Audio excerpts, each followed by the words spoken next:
Sa building ng Federizo, may bali-balitang nagpaparamdam. May batang naglalaro, babaeng kumakatok, at score na lumalagotok.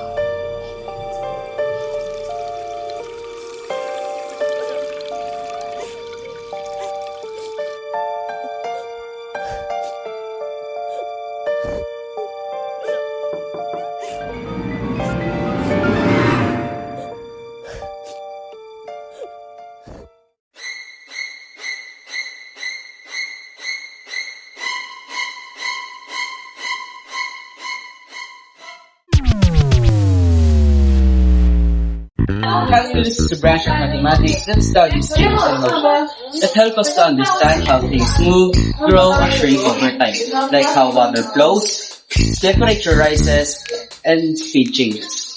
Mahirap mang paniwalaan pero ang calculus ay isa sa mga subject na nagagamit natin sa araw-araw.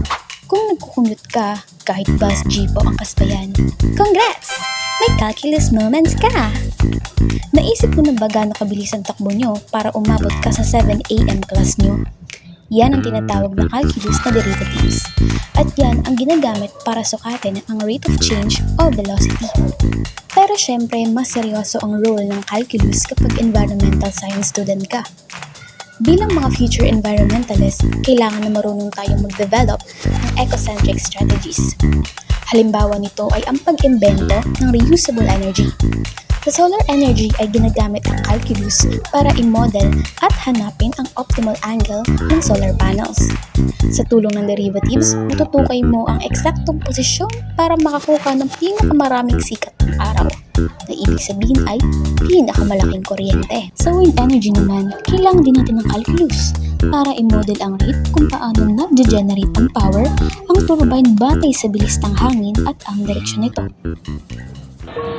Grabe, minsan yun, di ko nga para saan ba talaga itong calculus na to. Napakahirap, lalo pag nagsabay-sabay yung tatlo, yung physics, yung calculus, ay chemistry na ako. Parang ang binugbog ng math talaga. Ang dagdag pasakit lang sa buhay ko. Grabe yung stress. Pero habang tumatagal, na-realize ko na hindi lang siya basta formula. Parang buhay. May ups and downs. Pero pattern pala. Minsan nga kahit puyat ako, solve pa rin ako para makuha ko lang yung sagot. Pero sa loob-loob ko, hindi ko talaga alam kung gagamitin yun. Like, I'm still wondering na ano yung connection ng calculus sa environment. Like, magko-compute pa kami pag nagtanim kami ng puno or naglinis kami ng kalan. So, hindi ko talaga alam yung connection ng calculus sa environment. Calculus is one of the hardest subjects na ititik ng isang estudyante. In a way na mapapatanyong ka nila. Pero saan ba ito?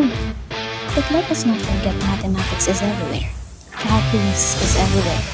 Especially as an environmental science student na hinuhubog upang maging isang scientifico.